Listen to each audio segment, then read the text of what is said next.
मङ्गलम् सर्वमङ्गलमाङ्गल्यं सर्वकल्याणकारकं प्रधानं सर्वधर्माणां जयं जयतु शासनं जयनं जयतु शासनम्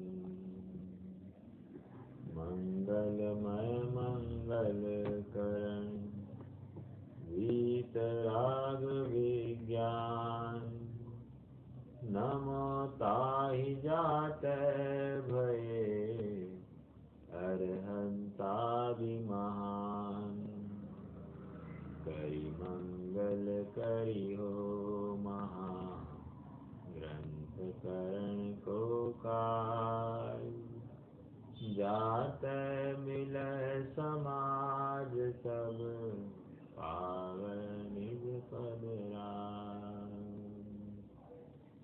बहुविधि मिथ्या गहन करी मलिन भयो निज भाव ताको होत अभाव है सहज रूप दर्शा।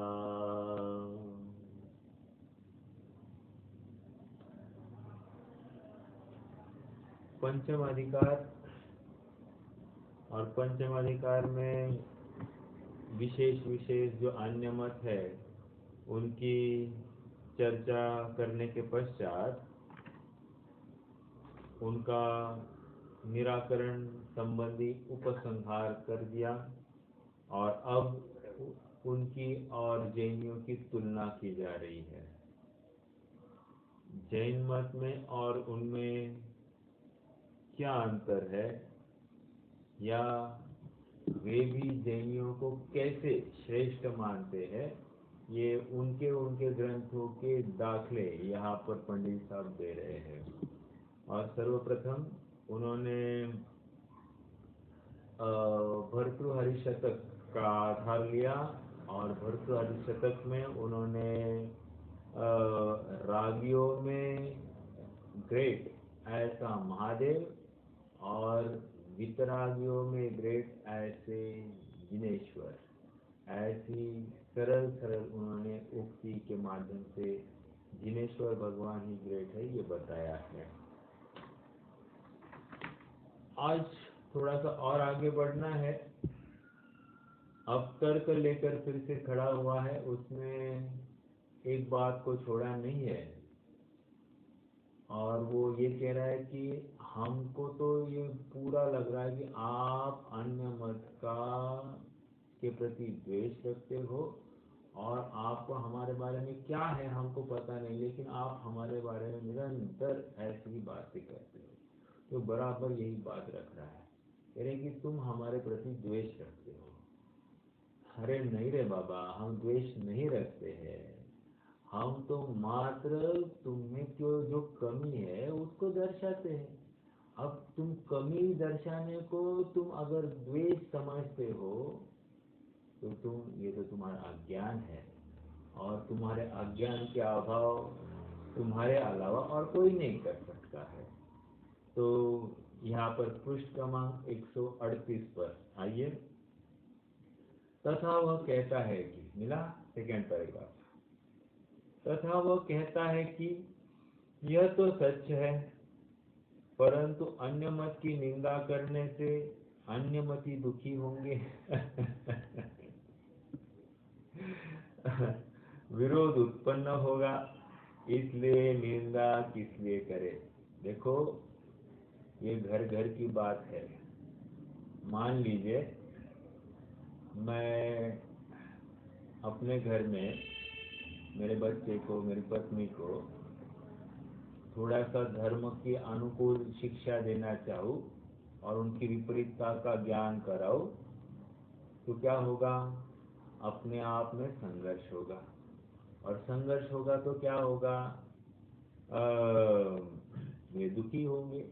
दुखी होने के साथ साथ क्या वे विरोध भी करेंगे।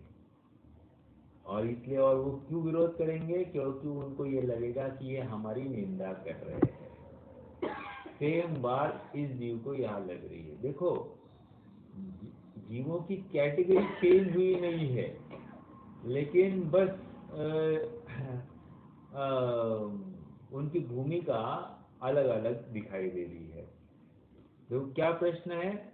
यह तो सच है, परंतु अन्यमति की निंदा करने से अन्यमति दुखी होंगे।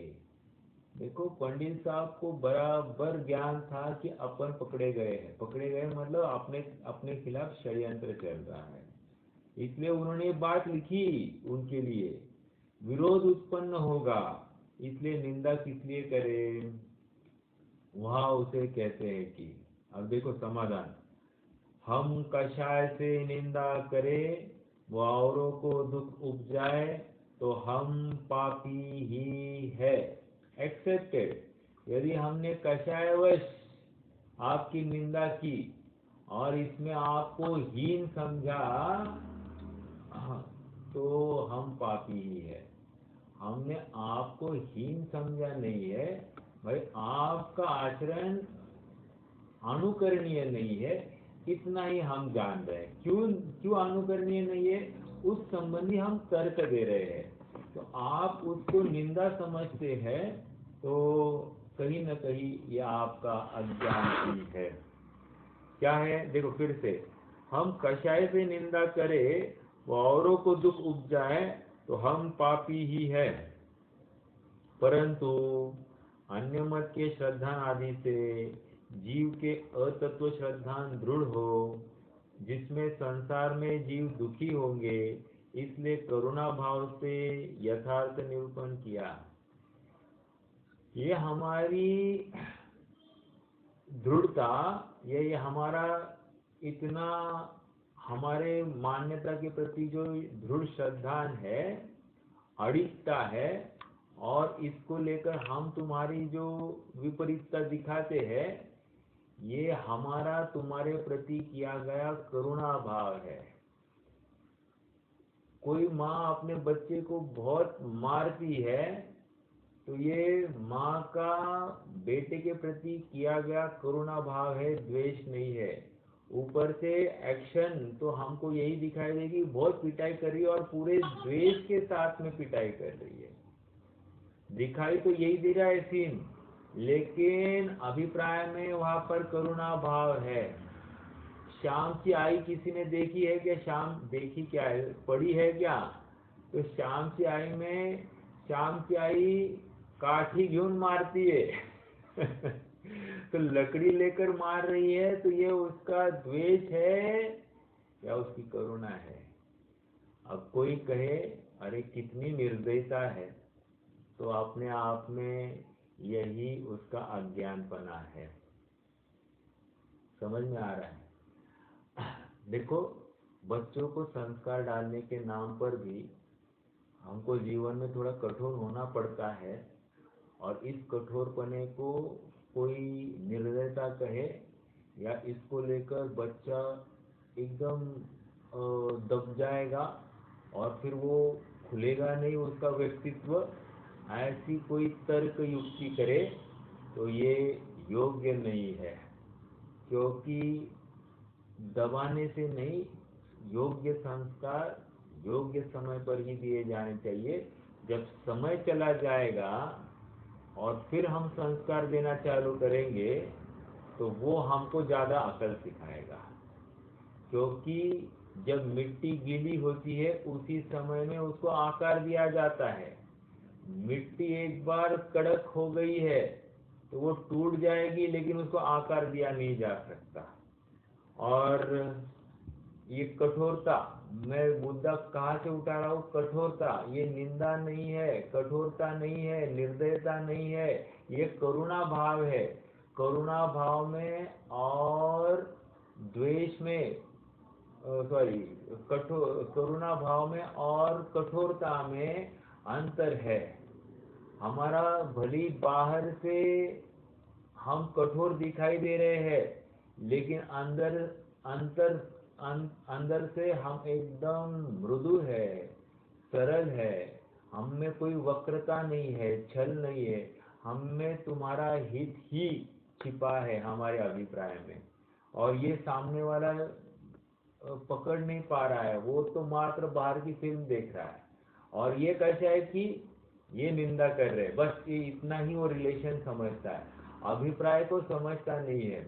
और जो विवेकी होगा वो अभिप्राय को समझेगा और वो सामने वाले ने जो हमारी गलती निकाली है उसको सहृदय स्वीकार करता है और कहता है कि हम गलत है, अच्छा हुआ आपने हमको सही मार्गदर्शन किया, आप नहीं होते तो हम कहाँ भटकते हमको पता नहीं, और इसलिए हम आपके ऋणी है, कृपाभिलाषी है। तो ऐसी बात यहाँ पर समझना। तो देखिए, अन्य परंतु अन्य मत के श्रद्धान आदि से जीवों का अतत्व श्रद्धान दृढ़ हो, जिससे संसार में जीव दुखी होंगे, इसलिए करुणा भाव से यथार्थ निरूपण किया। देखो, वो चोर की घटना इन द सेंस वो एक कथा है, वो याद आ रही है, जहाँ पर वो चोर बड़ी चोरी करते करते इतना बड़ा चोर हो गया था और ऐसा चोर कि उसका कोई भी अब क्षमा करने योग्य ऐसा अपराध बचा नहीं था। तो जज ने उसको फांसी की सजा सुनाई। तो फांसी से पहले उसे पूछा गया कि आपको कोई अंतिम ख्वाहिश, तो वो कहता है कि हाँ, मुझे मेरी माँ से मिलना है, उसके कानों में कुछ बात करनी है। और उसकी माँ को बुलाया जाता है और उसकी माँ को कान पे बहुत जोर से काटता है। क्यों काटा है? क्योंकि यदि उसने पहले समय में ही उसको रोक दिया होता, पहली चोरी के समय में ही उसे रोक दिया होता, तो आज ये दिन नहीं आता। अब बाद में पछताने से क्या होगा? जब प्रथम निप the bird at its nib it at the bird, nib it at the bird एक कहावत चलती है। क्या है निप इट एट द बर्ड? जब एकदम कौली होती है कोई भी चीज, उसी समय में उसे उखाड़ कर फेंक देना। यदि वो बड़ा रूप धारण करेगी तो फिर वो तुम्हें इतनी तकलीफ देगी कि तुम उससे बच भी नहीं सकोगे, तुम स्वयं उससे ग्रसित हो जाओगे। इसलिए करुणा भाव से यथार्थ निरूपण किया है। कोई बिना दोष दुख पाता हो, विरोध उत्पन्न न करे तो हम क्या करें। अब बहुत जबरदस्त उदाहरण दे रहे हैं। उदाहरण तो देखिए, जैसे मदिरा की निंदा करने से कलाल दुखी हो जो शराब का धंधा करते हैं वो यदि मदिरा नहीं पीनी चाहिए ये बात सुने तो वो क्या करेगा? अरे हमारे पेट पर लात मार रहा है ये, ऐसा कहेगा, तो दुखी होगा। कुशील की निंदा करने से वेश्यादिक दुखी पाए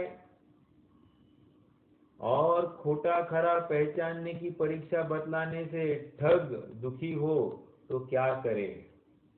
मतलब सच्चे झूठे की पहचान करने से अगर कोई ये ऐसे ठगता है, ऐसी परीक्षा ही किसी को बता दी जाए तो क्या करेंगे? तो वो ठग दुखी होगा। तो इसमें हमारी क्या गलती है?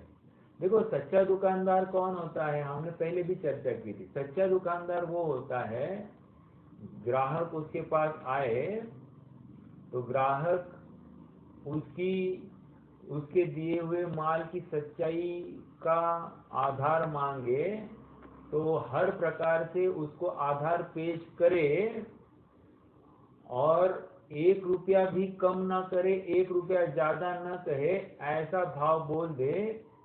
अब वो ग्राहक बिना माल लिए भी चला जाए तो भी ये दुखी नहीं होगा। क्यों? क्योंकि इसको पता है या तो ये बाजार में जाकर ठग जाएगा या घूमकर मेरे पास ही आएगा। ये दो ही बात है, इसलिए इसको बिल्कुल शल्य नहीं होता है। लेकिन जो ठगता है उसको बराबर भय होता है और वो भयाक्रांत होकर चिड़चिड़पना करता है। समझ में आया? हाँ जी। इसी प्रकार यदि पापियों के भय से धर्मोपदेश न दे तो जीवों का भला कैसे होगा। ऐसा तो कोई उपदेश है नहीं जिससे सभी चैन पाए। ऐसा कोई भी उपदेश नहीं कि जिससे सभी सुखी होंगे। देखो, आदिनाथ भगवान का उपदेश सुनकर भी कोई विरोध को प्राप्त हुआ है, तो सच उपदेश भी विरोध का कारण बनता है। हमारे सामने साक्षात उदाहरण है। या उस उपदेश से वो दुख को प्राप्त हुआ। निष्कर्ष इतना ही है कि कौन सी बात किसको खटकेगी हम कह नहीं सकते। इसलिए कोई अपना हो तो हमको उसका खंडन करने में, अगर उसकी विपरीत बात हो, गलत बात हो, तो उस बात का खंडन करने में हमको बिल्कुल घबराना नहीं चाहिए। और कोई शत्रु भी क्यों ना हो और उसकी अगर अच्छी बात है तो उसे ग्रहण करने से भी हमको चूकना नहीं चाहिए। ठीक है। ऐसे तो कोई उपदेश है नहीं जिससे सभी चैन पाए। तथा वे विरोध उत्पन्न करते हैं। तो विरोध तो परस्पर करे तो होता है। परस्पर करे तो मतलब मैंने कल बताया ना, हाथ को हाथ लगे तो ताली का आवाज आएगा। अगर एक ही मारता रहे, दूसरा हाथ लगे ही नहीं, तो ताली कहाँ से बजे। बर्तन से संघर्ष करे, घर्षण करे, तब आवाज आता है। तो कह रहे परस्पर लड़ेंगे तो ही झगड़ा होगा। तुम झगड़ने आओगे लेकिन हम झगड़ेंगे ही नहीं, तो झगड़ा कैसे होगा। वही कह रहे हैं। देखो, तो विरोध तो परस्पर करे तो होता है, परंतु हम लड़ेंगे नहीं। वे आप ही उपशांत हो जाएंगे। हमें तो अपने परिणामों का फल होगा। कितनी जबरदस्त बात है, कितना कॉन्फिडेंस है। हमें तो हमारे परिणामों का फल मिलेगा। यदि हमने पाप किया है तो हमको दंड मिलना यह स्वाभाविक है और न्याय है।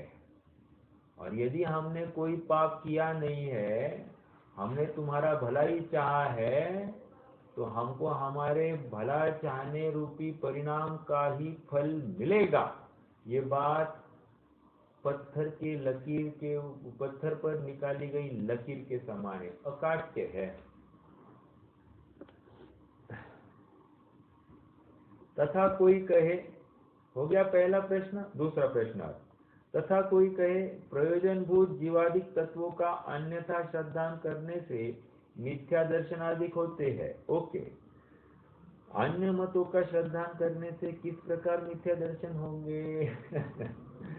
अब उसका प्रश्न ये है कि प्रयोजनभूत जीवादि तत्वों का श्रद्धान नहीं करना, यथार्थ श्रद्धान नहीं करे तो इससे मिथ्या दर्शन हो गया। लेकिन अन्य मत का श्रद्धान करने से क्या तकलीफ है। तो कह रहे हैं अन्य मत जीवादि पदार्थों का अयथार्थ निरूपण करते हैं। अब अयथार्थ निरूपण करेंगे और तुम वैसे ही श्रद्धान करोगे तो तुम्हारा श्रद्धान भी अयथार्थ ही होगा। तो तुमको मिथ्या दर्शन होगा कि नहीं होगा। बिल्कुल होगा। तो बस इसलिए अन्य मत का खंडन किया जाएगा। आइए पढ़ते हैं फिर से प्रश्न। तथा कोई कहे प्रयोजनभूत जीवादिक तत्वों का अन्यथा श्रद्धान करने से मिथ्या दर्शन आदि होते हैं। अन्य मतों का श्रद्धान करने से किस प्रकार मिथ्या दर्शन आदि होंगे। समाधान, अन्य मतों में विपरीत युक्ति बनाकर जीवादिक तत्वों का स्वरूप यथार्थ भाषित न हो, यही उपाय किया है। तो किस लिए किया। जीवादि का स्वरूप यथार्थ भाषित नहीं होता है, ऐसा ही स्वरूप बतलाया है। तो वो स्वरूप क्यों बतलाया। जीवादि तत्वों का यथार्थ स्वरूप भाषित हो तो वितराग भाव होने पर ही महंतपना भाषित होता हो। परंतु जो जीव वितरागी नहीं है और अपनी महंतता चाहते हैं, उन्होंने सराग भाव होने पर भी महंतता मनाने के अर्थ कल्पित युक्ति द्वारा अन्यथा निरूपण किया है। वे अद्वैत ब्रह्मादि के निरूपण द्वारा जीव अजीव के और स्वच्छंद वृत्ति के पोषण द्वारा आश्रव संवरादि के और सकषायीवत व अचेतनवत मोक्ष कहने द्वारा मोक्ष के अयथार्थ श्रद्धान का पोषण करते हैं। इसलिए अन्य मतों का अन्यथापना प्रकट किया। इनका अन्यथापना भाषित हो तो तत्व श्रद्धान में रुचिवान हो और उनकी युक्ति से भ्रम उत्पन्न न हो, इस प्रकार अन्य मतों का निरूपण किया। सरल बात कही है। कह रहे हैं कि उनके कथन में सराग भाव है और सराग होने से वे स्वयं की महंतता चाहते हैं और महंतता चाहकर वे स्वच्छंद प्रवृत्ति में स्वयं प्रवर्तते हैं और दूसरों को भी उसी में लगाते हैं। इसलिए आश्रव समरादि और सकषाय और अचेतनवत मोक्ष कहने द्वारा मोक्ष का अयथार्थ श्रद्धान कराते हैं। मतलब एक तो मोक्ष का स्वरूप गलत और जीव अजीव का स्वरूप गलत कराते हैं, तो उनको हम उनके श्रद्धान से हमको मिथ्या दर्शन होगा कि नहीं होगा? बिल्कुल होगा। देखो, एक प्रश्न आगे कहीं आएगा या आया होगा या नहीं भी आए। प्रश्न ऐसा है कि अन्य मतियों के शास्त्र समझने की बुद्धि से पढ़े जाए तो क्या मिथ्या दर्शन होगा? क्या नहीं होगा। लेकिन उनके शास्त्र यही सुख का कारण है, इस बुद्धि से अगर पढ़ेंगे तो मिथ्या दर्शन होगा ही होगा। समझ में आया? उनके शास्त्र उनके द्वेष करने के लिए करे तो मिथ्या दर्शन होगा? क्या होगा। उनका द्वेष भी हम करें, मात्र पढ़ के उनका द्वेष करे तो भी ये मिथ्या दर्शन कहलाएगा या तीव्र कषाय भाव कहलाएगी। तो अपने आप में उनके प्रति द्वेष ये प्रतीत होता ही होता है। ठीक है, तो ये अन्य मत का निरूपण किया। अब और थोड़ी सी बात आगे बढ़ाएंगे। अन्य मतों के ग्रंथोद्धरणों से जैन धर्म व समीचीनता और प्राचीनता क्या कह रहे हैं? अभी अन्य मतों के ग्रंथों के उदाहरण लेंगे और वे ग्रंथों के उदाहरण लेकर अपना जो जैन धर्म है वो कैसे यथार्थ है, समीचीन है और कैसे प्राचीन है, ये दो बातें सिद्ध होने वाली है। प्राचीनता इसलिए क्योंकि अनादिकाल से जैन धर्म ही है, ये बात सिद्धि होती है। और दूसरा वो समीचीन है, पुराना है, इसलिए कोई कार्यकारी नहीं है ऐसा नहीं समझना, आउट ऑफ डेट है ऐसा नहीं समझना, बिल्कुल समीचीन ही है। इसलिए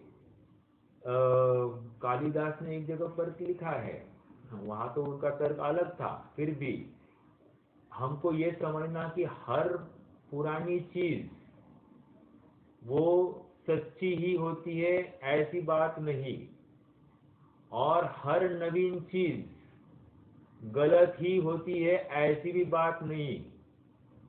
पुरानी चीज समीचीन हो तो स्वीकार करने योग्य है और नवीन या अर्वाचीन चीज ये भी समीचीन हो तो वो भी स्वीकार करने योग्य है। निष्कर्ष इतना ही है कि हर चीज को हमको समीचीनता के माध्यम से ग्रहण करना चाहिए। कालिदास ने भी अपने नाटक में लिखा है,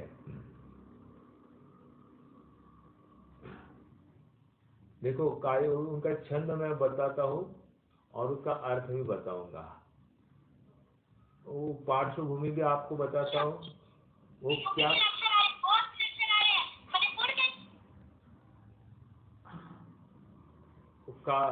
उन्होंने वहां पर लिखा, वो काव्य इसलिए लिखा क्योंकि उस समय में अन्य बहुत स्थापित ऐसे कवि थे और फिर क्या होता था कि इनकी बात कोई पढ़ता ही नहीं था।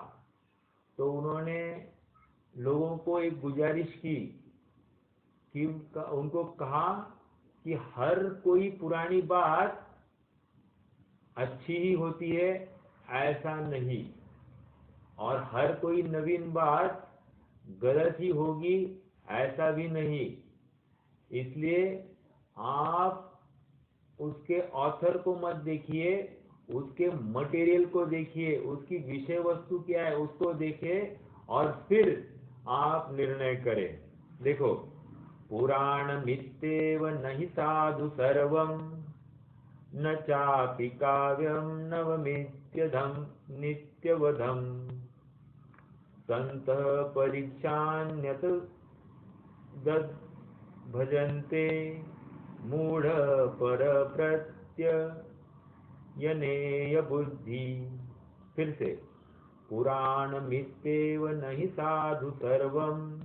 क्या है? पुरानी होने से न तो सभी वस्तुएं अच्छी होती है और न नई होने से बुरी तथा हेय हो। ठीक है, दो बातें हो गई। एक तो पुरानी है इसलिए अच्छी है ऐसा नहीं, और नई है इसलिए कोई बुरी है या हे है ऐसा भी नहीं। तो विवेकशील व्यक्ति क्या करेगा? संत परीक्षा न्यतद भजन्ते मूढ़ पर प्रत्यनेय बुद्धि। क्या कह रहे? विवेकशील व्यक्ति जो होता है वो परीक्षा पूर्वक पढ़ता है, और जो मूढ़ व्यक्ति होता है वो क्या करता है? वो दूसरे के कहने पर पढ़ता है। मतलब क्या? दूसरा कोई कहे ये अच्छा है तो वो पढ़ेगा, फिर ये अच्छी की बुद्धि समझकर वो पढ़ेगा, फिर वो अच्छा है या बुरा है ये विचार नहीं करेगा, बस दूसरे ने कहा है ना ये अच्छा है तो पढ़ना चालू करेगा। तो इसने क्या किया? अपनी बुद्धि नहीं लगाई, अपनी अकल नहीं लगाई। उसको क्या करना चाहिए था? जो यथार्थ है निष्पक्ष बुद्धि से पढ़ना चाहिए था, तो उसने पढ़ा नहीं और इसलिए वो मूढ़ है। ठीक है, तो ये कालिदास का छंद है। उन्होंने इसलिए लिखा था कि सभी पढ़े उनको, क्योंकि वे नवीन कवि थे और नवीन कवि को स्वयं को प्रस्थापित करना है। तो आपको मालूम है आज भी कोई नया आदमी मार्केट में आता है तो स्वयं को प्रस्थापित करने के लिए कितना जोर लगता है। पुराना जो होता है वो चाहे उतना डिस्काउंट देकर नए वाले को खड़ा ही होने ना दे, ऐसा भी बिल्कुल होता है। तो वही बात वहां पर देखो, तो ये कंपटीशन हमेशा रही है और इसमें एक ही डार्विन थियरी चलती है, सर्वाइवल ऑफ द फिटेस्ट। जो यथार्थ है और एकदम बेस्ट है वो टिकेगा, बाकी सब हटेंगे। ठीक है, हाँ जी।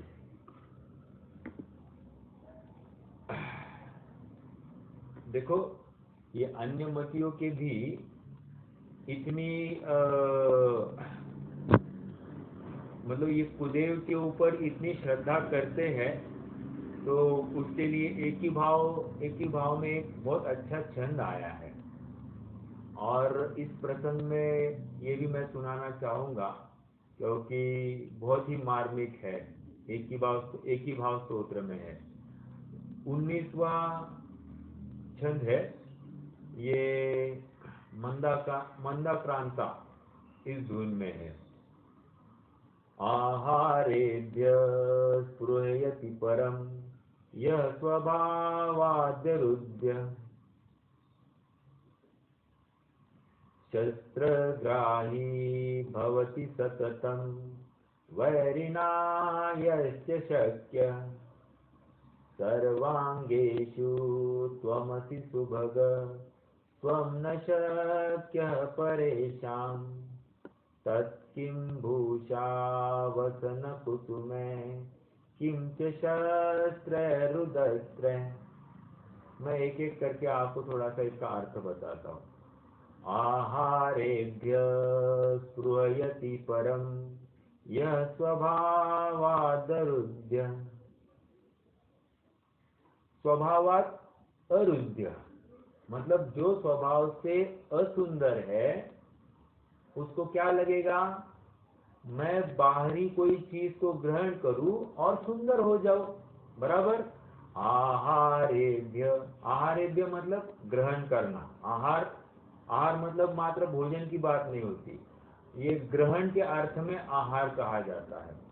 आहारेभ्य स्पृहयति, स्पृहयति मतलब ऐसी किसको वांछा होती है, जो स्वभाव से असुंदर है उसको ही ग्रहण करने की इच्छा होती है, स्पृहा इच्छा।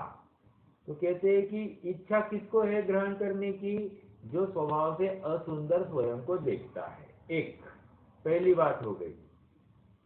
दूसरा, शस्त्रग्राही भवति सततम वैरिणा यस्य शक्य, तेरे शस्त्र कौन धारण करेगा,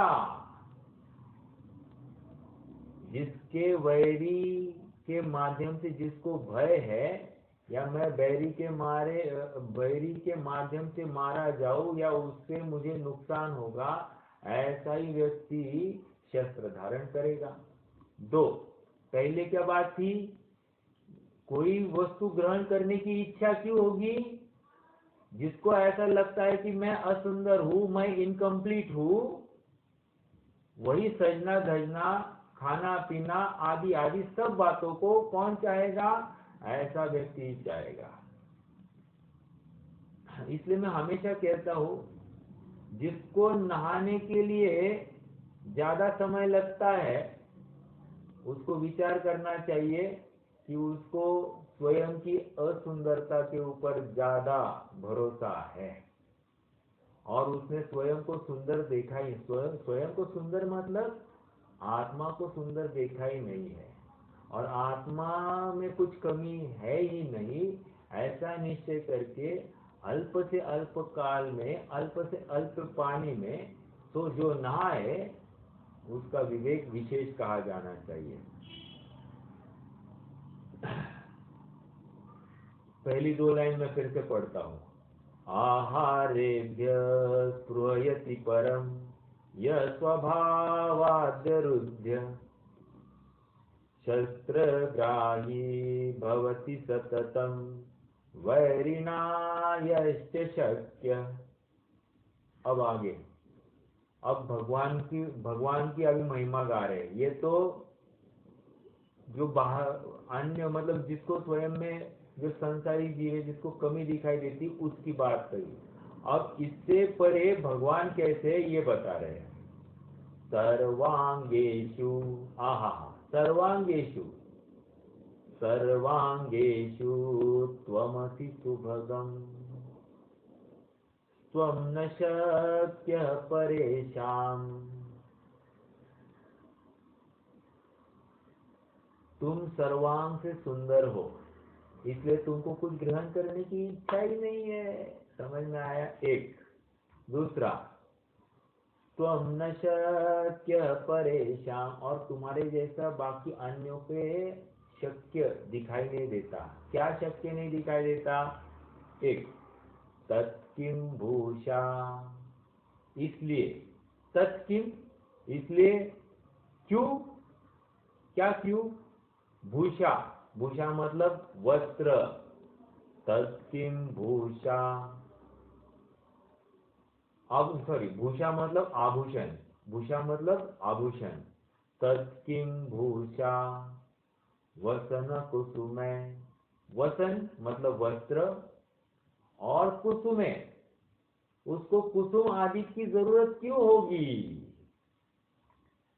किंच शस्त्रैरुदस्त्रे, और उसको शस्त्र की भी जरूरत क्यों होगी, क्योंकि जिसने स्वयं को सर्वांग देख लिया है उसको ना कोई शत्रु दिखेगा, ना अपने में कुछ कमी दिखेगी। तो अपने में कमी नहीं दिखेगी तो उसको आभूषण की जरूरत नहीं, उसको वस्त्रों की जरूरत नहीं, और उसको किसी कुसुम आदि की भी जरूरत नहीं। अभी देखो यहाँ पर दो अर्थ लेना, कुसुम की जरूरत नहीं, मतलब इसको सुगंधित कोई मैं लगाऊं तो सुगंध आएगी, ये बात भी नहीं है। और उनको सुबह कोई भक्त कुसुम चढ़ाए, फूल चढ़ाए, ये भी भावना नहीं होगी। दो बातें हैं, देखो इसमें बहुत बड़ा सार निकल रहा है, एक ही भाव स्तोत्र, ठीक है, वादिराज मुनिराज का। तत्किं भूषा वसन कुसुमे किं च शस्त्रैरुदस्त्रैः। ठीक है, तो ये इतनी बात अपन ने इसलिए देखी क्योंकि यहाँ पर अन्नमति देव ये सब विषय कषाय में या शस्त्र अस्त्र आयुध सहित या नारियों से युक्त दिखाई दे रहे हैं, तो जो दूसरे को इम्प्रेस करना चाहेंगे वे ही आभूषण वस्त्र आदि पहनते हुए दिखाई देंगे। लेकिन जो किसी को प्रभावित करना ही नहीं चाहता है वो क्यों ये इन सब बातों का अवलंबन ले, या जो किसी से प्रभावित होता ही नहीं है वो किसी से भयभीत क्यों हो। समझ में आया? तो शस्त्र आदि भी क्यों धारण करें, तो इसलिए कारण दिखाई नहीं देता है। निर्विकारता का प्रतीक है, निष्कषायता का प्रतीक है, ये अपनी भगवान की जिन मुद्रा। समझ में आया? तो ये एक बहुत अच्छा छंद है, हम सबको मालूम चाहिए। एक ही भाव स्तोत्र का 19वां छंद है। ठीक है, आइए। हाँ, समय और 3-3-3.5 मिनट है, तो चालू करते हैं। मतलब ये सेशन खत्म होने के लिए 3-3.5, आगे फिर से बढ़ना है। अब अन्य मतों के शास्त्रों की ही साक्षी से जिन मत की समीचीनता, पेज नंबर 139, पेज नंबर 139। अब अन्य मतों के शास्त्रों की ही साक्षी से जिन मत की समीचीनता व प्राचीनता प्रकट करते हैं। दो बातें कह रहे हैं, समीचीनता और प्राचीनता। देखो, समीचीन होना भी जरूरी है, और प्राचीन क्यों? क्योंकि अनादि परंपरा की सिद्धि करनी है। क्योंकि वे भी मानते हैं ना प्राचीन अद्वैत ब्रह्म को, वे अनादि मानते हैं, तो हम अद्वैत ब्रह्म से अनादि है ये कह रहे हैं। समझ में आया? देखो अब क्या कह रहे हैं, बड़ा योग वासिष्ठ। बड़ा योग वासिष्ठ मतलब क्या? वासिष्ठ ऋषि थे, वशिष्ठ ऋषि, उनके द्वारा लिखा गया योग वासिष्ठ।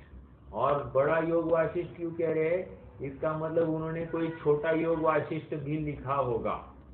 तो जैसे हमारे यहाँ पर बृहद द्रव्य संग्रह, तो हम उसके पहले ये भी मानते कि लघु द्रव्य संग्रह, ऐसा भी कोई ग्रंथ होना चाहिए। तो लघु और बृहद ऐसे दो, वैसे ही बड़ा योग वासिष्ठ। आपको ज्ञात होगा कि वासिष्ठ को, वशिष्ठ ऋषि को अपने यहाँ पर भी स्थान है। अर्थात वशिष्ठ ऋषि ने ही राम और सीता की पत्रिका मिलाई थी, और मिलाने के बाद में ही ये सब अपने सामने रामायण हुआ था। तो उन्होंने मिलाई थी या नहीं मिलाई थी यह अलग बात, लेकिन वे उनके राम के समकालीन है ऐसा माना गया है। ठीक है, तो क्या कह रहे हैं, बड़ा योग वासिष्ठ 36,000 श्लोक प्रमाण है। एक श्लोक दो श्लोक नहीं, 36,000। उसके प्रथम वैराग्य प्रकरण में अहंकार निषेध अध्याय में वासिष्ठ और राम के संवाद में ऐसा कहा है। वहां पर डायलॉग्स है, वशिष्ठ और राम का डायलॉग दे रहे हैं। ठीक है, और कौन सा अधिकार है? वैराग्य प्रकरण, अहंकार निषेध अधिकार। अधिकार का नाम ही है अहंकार निषेध। ठीक है, अब इसको पढ़ना है हमको। रामोवाच, रामोवाच मतलब राम का उवाच, राम कहते हैं। ठीक है, राम अब कह रहे हैं। क्या कह रहे हैं? देखिए, आवाज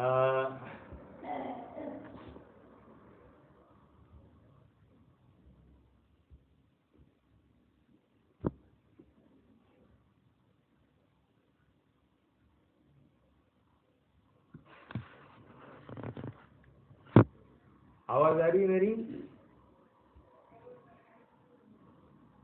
हाँ आ रही है। अच्छा, तो ये ज्वाइन हो गए क्या आप फिर से, या अभी तक ज्वाइन नहीं हुए?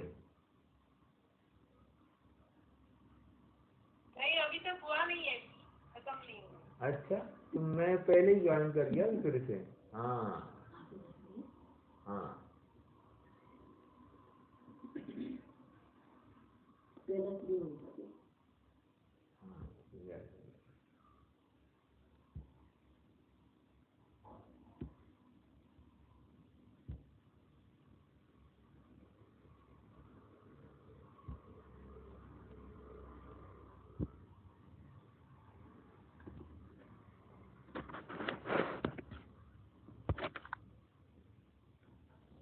हाँ जी, छंद पढ़ेंगे।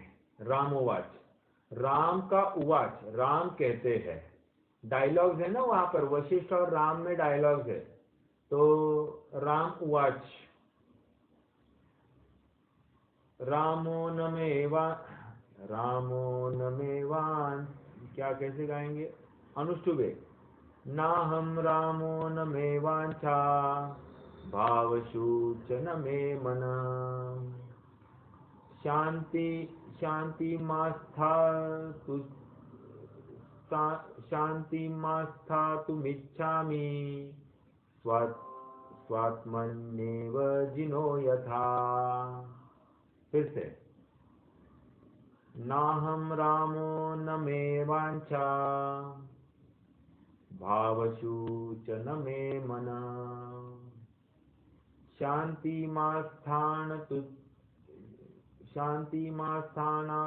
स्थातुमिच्छामि, स्वात्मन्येव जिनो यथा। राम और वशिष्ठ का डायलॉग है, और राम कह रहे हैं, क्या कह रहे हैं? हे वशिष्ठ, नाहम रामो, मैं राम नहीं हूं, न मे वांछा, मुझे कोई वांछा, राम नहीं हूं मतलब ये राम रूप पर्याय मैं नहीं हूं, ये शरीर मैं नहीं हूं, एक। दूसरा, न मे वांछा, मेरी कोई वांछा भी नहीं है, एक दूसरा। तीसरा क्या कह रहे हैं? न मेरा कोई भाव है, या मेरे दूसरे कोई चीज चाहिए, ऐसा कोई भावों की भी वांछा नहीं है।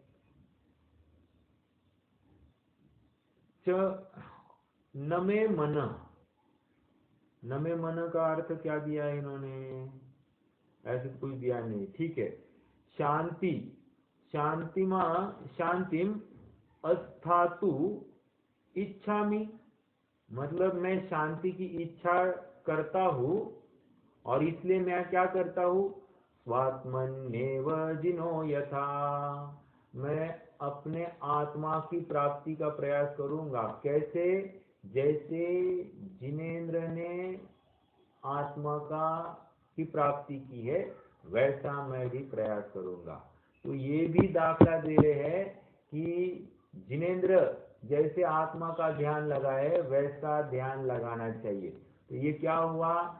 वो कहीं ना कहीं उनके भी अंडरस्टैंडिंग में जिनेंद्र कथित अवस्था, या जिनेंद्र भगवान की अवस्था ही यथार्थ है, और उनके द्वारा प्ररूपित ये जिन धर्म ही यथार्थ है, ऐसा उस छंद का आधार दिखाई दे रहा है। और दूसरी बात, जिनेंद्र भगवान अनादि से ये भी बात सिद्ध हो रही है, क्योंकि जिनेंद्र द्वारा, तो जिनेंद्र जैसा ही मेरा स्वरूप हो, ऐसी मैं वांछा करता हूँ। ये अन्य मतियों का है, बड़ा योग वासिष्ठ ये उनका ग्रंथ है, और उसमें इस बात के का कथन आया है। अब देखिए, पंडित साहब ने ये भी पढ़ा हुआ था, लेकिन आप थोड़ा सा नोट कीजिए कि यहाँ पर 1 नंबर का छंद दिया है, अब ये 1 नंबर का छंद क्यों दिया है? देखो हर जगह पर आप देखोगे 1 2 1 2 ऐसे ही कुछ दिए होंगे। ये कारण इतना ही है क्योंकि आज आपको ये छंद नहीं दिखाई देंगे। क्यों नहीं दिखाई देंगे? क्योंकि ये हटाए गए हैं। तो ये छंद क्यों हटाए गए, ऐसा प्रश्न भी हो सकता है ना हमको। तो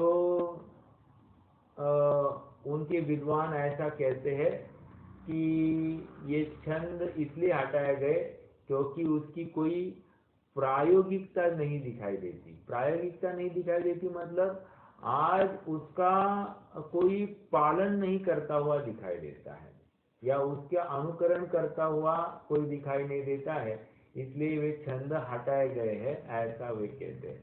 जो कि बात इतनी बैठती नहीं है, लेकिन चलो कोई ना कोई कारण तो देते हैं।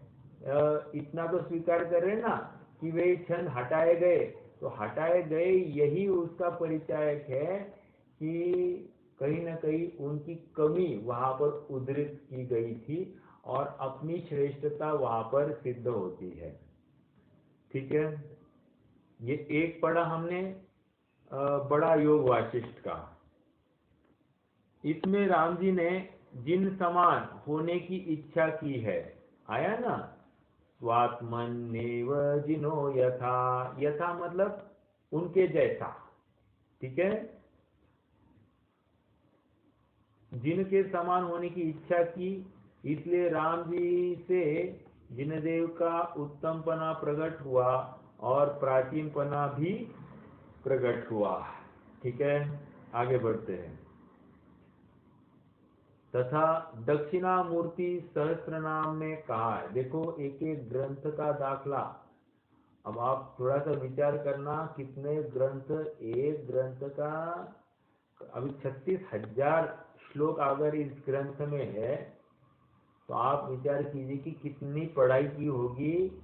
और हम कहते कि ज्यादा पढ़ाई मत कर, चश्मा लगेगा, आदि आदि सब बातें, लेकिन पंडित साहब को चश्मा तो नहीं था और समय कितना अल्प था, आप विचार करना। वे पहले नौकरी करते थे, तो कब पढ़ा होगा और कब इतना याद रखा होगा। मतलब बुद्धि की तीक्ष्णता का भी ज्ञान हमको होना चाहिए, और वो बुद्धि की तीक्ष्णता ही जरूरी नहीं है, उसको यथार्थ दिशा में ढलाना ये भी उतना ही जरूरी है। उनका सब इतना पढ़कर, उनकी इतनी लाखों गलतियां देखकर भी भूलेला भगवान, वे एकदम मतलब भटके हुए भगवान है, उनसे क्या द्वेष करे। ठीक है, क्व रुष्यामि क्व तुष्यामि माध्यस्थोयम भवाम्यहम्। मतलब मैं किससे द्वेष करूं और किससे राग करूं, इसलिए मैं तो माध्यस्थ भाव को प्राप्त होता हूं। आइए, तथा दक्षिणामूर्ति सहस्त्र नाम में कहा है। एक दक्षिणामूर्ति नाम का सहस्त्र नाम मतलब 1000 नाम की बात है। हम भी जिन सहस्त्र नाम मानते हैं, तो ये भी इन्होंने भी एक सहस्त्र नाम कर दिया। तो हमको हमारे कंपैरेटिव उन्होंने हर जगह पर कोई ना कोई चीज खड़ी की है। तो एक दक्षिणामूर्ति जिन सहस्त्र नाम में क्या कहा, शिवोवाच, मतलब शिव कह रहे हैं। क्या कह रहे हैं? जैन मार्गरतो जैन जिन क्रोधो जितामय।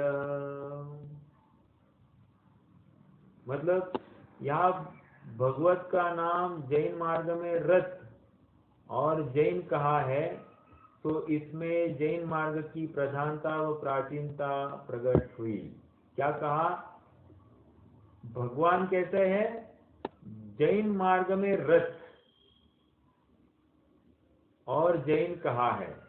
जैन मार्ग रतो जैन, जो जिन मार्ग भगवान के कहे अनुसार जो प्रवृत्ति करता है उसको जैन कहा है। और वे कैसे होते हैं? क्रोधो जितामय, मतलब क्रोध को उन्होंने जीत लिया है, ऐसे ही जैन होते हैं। एक किसी ग्रंथ में तो यहाँ तक लिखा है, शंकर के माध्यम से ही वो डायलॉग है, और वे कहते हैं कि लंगोट जितना भी परिग्रह यह संसार का कारण है। अर्थात लंगोट भी वितरागता प्रकट करने में बाधक है, ऐसा उन्होंने एक जगह पर कहा है। तो अपने आप में उन्होंने जैन मत की सिद्धि की ही की है। ठीक है, चलिए आगे बढ़ते हैं। तथा वैशंपायन सहस्त्रनाम में कहा है। अभी वैशंपायन एक ऋषि हुए, तो उन्होंने भी एक सहस्त्रनाम लिखा है। क्या है? कालनेमीर महावीर शूर शौरी जिनेश्वर। क्या क्या आया? कालनेमिर महावीर शूर शौरी जिनेश्वर।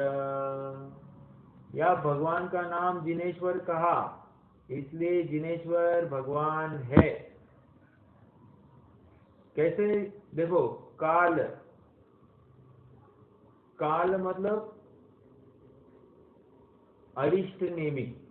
ठीक है, काल मतलब यहाँ पर अरिष्ट नेमी लेना, और एक महावीर भी लिया है। ठीक है, और वे कैसे है? शूर, वे शूर भी है, और इसलिए वे ही जिनेश्वर भगवान है। ठीक है, ये बात यहाँ पर वैशंपायन सहस्त्रनाम में आई है। तो कितने हो गए? बड़ा योग वाशिष्ठ का आधार दिया, दक्षिणामूर्ति सहस्त्रनाम, अब वैशंपायन सहस्त्रनाम, यहाँ पर भी जिनेश्वर भगवान की सिद्धि होती है। देखो, इतने सारे ग्रंथों का आधार समझकर हमको क्या निर्णय करना कि यहाँ वहाँ मुंह ताकते बैठने की अपेक्षा हम भी इतनी दृढ़ता कर दे कि जब वे उनको अपने भगवान की महिमा आई है, तो हमको तो हमारे भगवान की महिमा आनी ही चाहिए। समझ में आया? मतलब अब हमको शंका नहीं होनी चाहिए कि क्या जिनेश्वर भगवान ही सच्चे है, या किसी और प्रकार से भी वस्तु स्वरूप होगा, या मोक्ष किसी और प्रकार से होगा, ऐसा विचार नहीं करना चाहिए। ठीक है? हाँ, देखो क्या कह रहे हैं अभी। तथा दुर्वासा ऋषिकृत मोहिनी स्तोत्र में ऐसा कहा है। मोहिनी स्तोत्र, तत्दर्शन मुख्य शक्ति रीति च त्वं ब्रह्म कर्मेश्वरी कर्तारहन् पुरुषो हरिश्च सविता बुद्ध शिव त्वं गुरु। क्या है? यहाँ अरहंत तुम हो, इस प्रकार भगवंत की स्तुति की, इसलिए अरहंत के भगवानपना प्रकट हुआ। मतलब वे भी अरहंत ही भगवान है, इस रूप वे स्तुति करते हैं। ठीक है, तद्दर्शन मुख्य शक्ति रीति च त्वं ब्रह्म कर्मेश्वरी कर्तारहन् पुरुषो हरिश्च सविता बुद्ध शिव त्वं गुरु।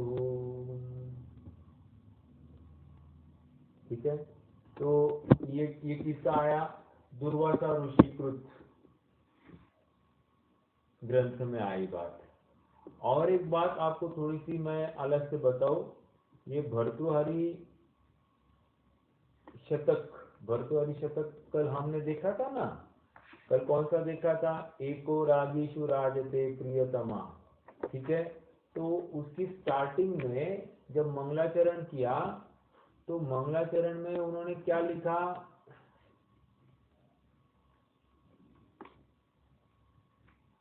उन्होंने इस विचित्र चारित्र, देखो मंगलाचरण का अर्थ, इस विचित्र चरित्र के कामदेव को नमस्कार हो। क्यों? क्योंकि ब्रह्मा विष्णु महेश को मृगनयनी गृहिणी का दास बना दिया। तो अपने आप में वे कामदेव को नमस्कार कर रहे हैं, क्योंकि ब्रह्मा विष्णु महेश को भी किसी स्त्री का दास बना दिया, इसलिए कामदेव को नमस्कार। अब देखिए ना, कामदेव, काम तो कितनी घिनौनी हरकत है और उसको भी देव लगा दिया। तो एक कवि ने अभी के कवि हुए, लगाया है किसने देव तुमको, मतलब काम के पीछे लगाया है देव किसने, मतलब वहां पर देवपना कैसे संभवित होता है। लेकिन ऐसे ही वे कामदेव, ऐसी एक उपमा कर गए हैं। ठीक है, आइए 139 एकदम नीचे। तथा हनुमान नाटक में ऐसा कहा है।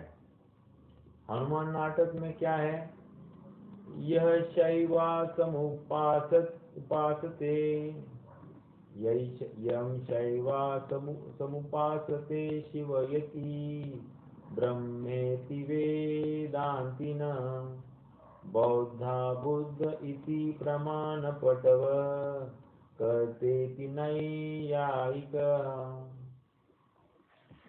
क्या है इसका अर्थ? अगला भी देखिए,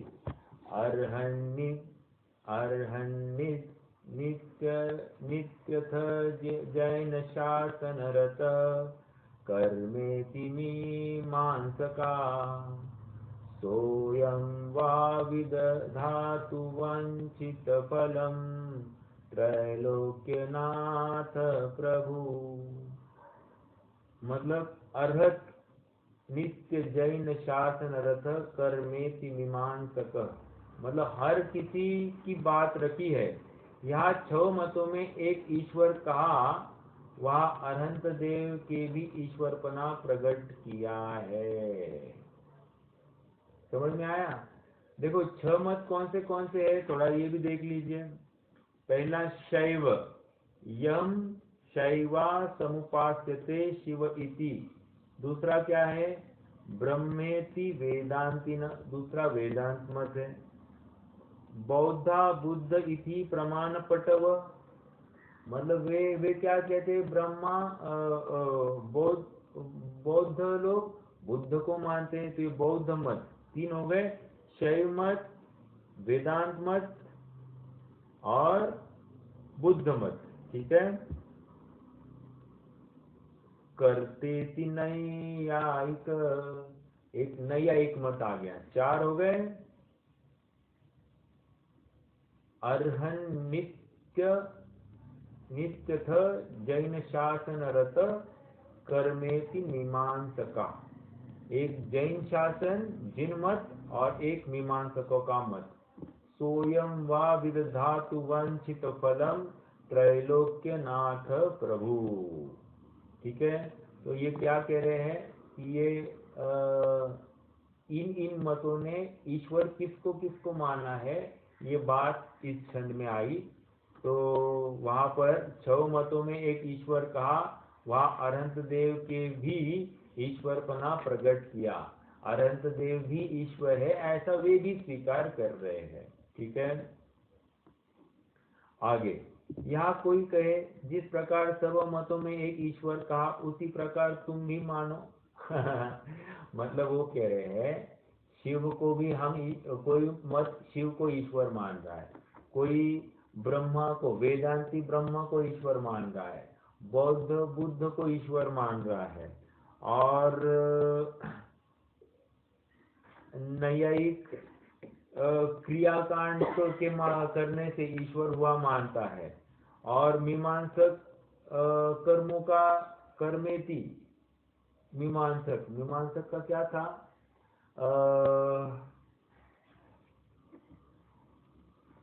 एक मिनट। हाँ, मीमांसक क्या कहते हैं? ब्रह्मवादी और कर्मवादी। ठीक है, तो एक अद्वैत ब्रह्म को मानते हैं और एक कर्मवादी, वो तो यज्ञ आदि से मोक्ष की प्राप्ति मानते। तो ये मीमांसक कर्मेति तो कह रहे हैं कि ये सब किसी न किसी को ईश्वर मान रहे हैं। तो वे मान रहे, जैसे तुम मान रहे हो वैसे वे मान रहे, तो सब मानने दो, क्या प्रॉब्लम है? ये कह रहे हैं। तथा 6 मतों में एक ईश्वर कहा, वहाँ अरहंत देव के भी ईश्वरपना प्रकट किया। यहाँ कोई कहे जिस प्रकार यहाँ सर्व मतों में एक ईश्वर कहा, उसी प्रकार तुम भी मानो। उससे कहते हैं, तुमने यह कहा है, हमने तो नहीं कहा। वो कह रहे हैं तुम हमारे मत का दाखला दे रहे हो, तो तुम स्वीकार कर रहे हो ना ये भी ईश्वर है। नहीं भाई, हम ये कहाँ स्वीकार कर रहे हैं? हम तो इतना कह रहे हैं कि तुम भी हमारे भगवान को ईश्वर मानते हो और हमको कुछ कहना नहीं है। हम तुम्हारे भगवान को ईश्वर मानते ये बात नहीं कह रहे हैं, लेकिन तुम हमारे भगवान को ईश्वर मानते हो ये हमको कहना है। समझ में आया? देखो, तुमने यह कहा है, बस तुम्हारे शास्त्र में लिखा है ना, तो तुमने यह कहा है, हमने तो नहीं कहा। इसलिए तुम्हारे मत में अरहंत के ईश्वरपना सिद्ध हुआ।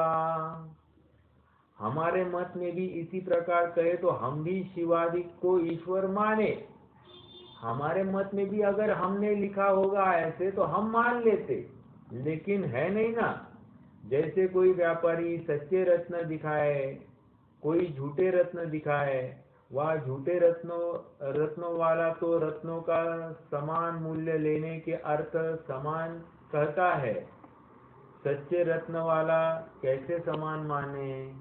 उसी प्रकार जैनी सच्चे देवादिक का निरूपण करता है, अन्यमति झूठे निरूपित करता है। वह अन्यमति अपनी समान महिमा के अर्थ सर्व को समान कहता है, परंतु जैनी कैसे माने? देखिए, एक सीधा उदाहरण देता हूँ यहाँ पर।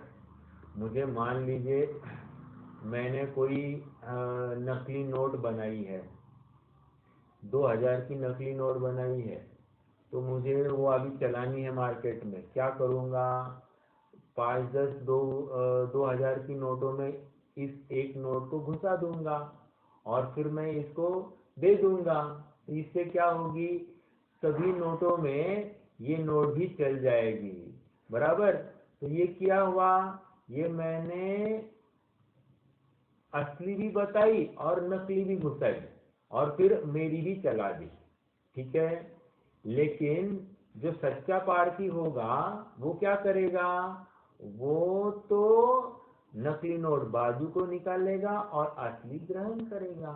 समझ में आया? पहले अध्याय में भी वही कहा था, यदि सूत्र आदि गलत लिखे होंगे या किसी कसाई जीव ने उसमें मिलावट की होगी तो तुम क्या करोगे? तो वहां पर भी कहा था, जैसे रत्नों का पारखी मोती यथार्थ मोती को ग्रहण करके उनका ही दाम देता है और नकली मोतियों को बाहर कर देता है, वैसे ही जो विद्वान होंगे वे भी यथार्थ विषय वस्तु को ग्रहण कराएंगे और जो विपरीत है उसे बाजू को कर देंगे। पहले अध्याय में भी बात थी, सेम बात यहाँ पर भी उन्होंने रखी है। कह रहे हैं कि तुम्हारे देव नहीं है, लेकिन तुम क्या कर रहे हो? दूसरे के कोई देव है, वे बराबर है, ये तुम भी जानते हो, तो उनके साथ तुम अपना भी नाम जोड़ रहे हो ताकि तुम्हारे भगवान को भी देव माना जाए। लेकिन ऐसी बात नहीं है, जैनी ऐसा नहीं मान सकते। मतलब जो यथार्थ वस्तु स्वरूप को समझते वो ऐसा नहीं मानेंगे। ठीक है, ये बात यहाँ पर आई। ठीक है, तो आज रुक जाएंगे अपन यहाँ तक, 140 पेज तक आ गए हैं हम। अब इसका नेक्स्ट हाफ अपन